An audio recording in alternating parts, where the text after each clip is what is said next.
It was November 5th, 1605. The Gunpowder Plot just happened.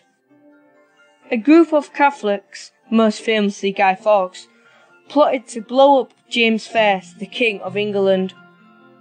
Today, we remember the story by lighting campfires and occasionally burning the plotter over a fiery pit. But was the story really that simple? We're going to find out. Catholics in England expected King James to be more tolerant of them. In fact, he had proved to be the opposite and had made all the Catholic priests leave England. This angered Catholics so much they decided to kill James. This led to a plot that would not only try and kill the king, but also everyone sitting in Parliament at the same time. This is how the story goes. Guy Fawkes and his fellow plotters by the names of managed to get a house right by the Houses of Parliament and also managed to get 36 barrels of gunpowder in the cellar of the king. Being the demolition expert, Guy had been left in the cellars to set off the fuse. Before he could set the explosives, one of the guards managed to check the cellars at the right time and catch the plotter red-handed. Fawkes was then later arrested and sent to the Tower of London, where he was tortured and eventually gave the names of the other plotters.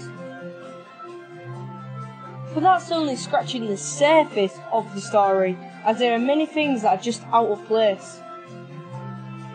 Firstly, we do know that James's chief minister, Robert Cecil, hated Catholics and saw them as nothing but trouble. Cecil also feared that James would be too lenient to Catholics during his reign.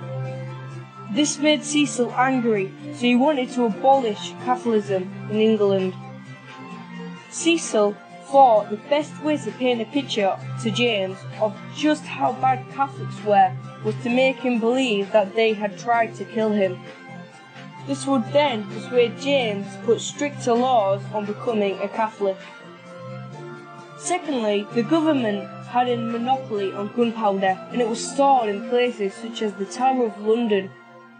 So the real question is, how did he get hold of 36 barrels without drawing attention to themselves or without help from the government?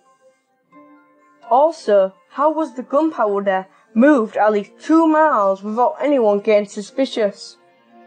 Another thing to add is, how did they move 36 barrels to the king's cellar without anyone noticing or without help from someone who works there?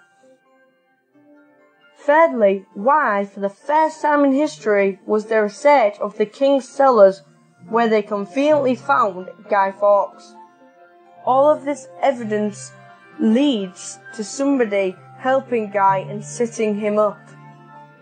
And one of the only people that can do that is someone who has a close relationship with the king. We may never know what really happened in the Gunpowder Plot.